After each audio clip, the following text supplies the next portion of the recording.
উত্তর সুদানের আল দাব্বা ক্যাম্পে এখন আশ্রয় নেয়া মানুষের ৮০%ই নারী। তাদের মধ্যে কেউ কেউ স্বজন হারানো, আবার অনেকেই শিশু কোলে নিয়ে এসেছেন, কেউ কেউ অন্তঃসত্ত্বাও, এমনকি অনেকে স্বামী হারিয়ে সন্তান নিয়ে পালিয়েছেন। আন্তর্জাতিক দাতব্য সংস্থা রেড ক্রিসেন্ট বলছে, নারীরাই এখন পুরো বোঝা বইছে।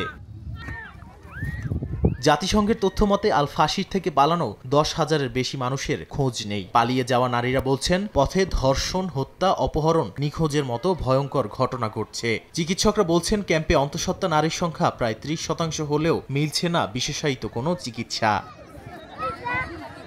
বেসামরিক বাহিনী আরএসএফ এর দাবি, তারা কাউকে আটকে রাখছে না, শুধু সেনাদের গ্রেপ্তার করা হচ্ছে। তবে স্থানীয়রা বলছেন, আল ফাশির পতনের পর নির্বিচার সহিংসতার সঙ্গে বাড়ছে নিখোঁজের সংখ্যাও। অক্টোবরে ১৮ মাসের অবরোধের পর শহরটি সুদানের সেনাদের কাছ থেকে আরএসএফ এর নিয়ন্ত্রণে যায়। হার্টের যত্নে বিশ্বসেরা ক্যানোলা তেল এখন বাংলাদেশে। জাতিসংঘের মানবিক সহায়তা প্রধান টম ফ্লেচার তাবিলা ও কর্মা ক্যাম্প পরিদর্শন করে জানান, পরিস্থিতি ভয়াবহ। তাবিলায় আগে থেকেই ৬ লাখ উদ্বাস্তু ছিল, এখন যুক্ত হয়েছে আরও ১০,০০০ মানুষ। জাতিসংঘ বলছে, ২৬ অক্টোবর থেকে ৮২,০০০ মানুষ পালিয়েছে, আর ২ লাখ এখনও আটকে আছে। নাদিম মারজান, সময় সংবাদ।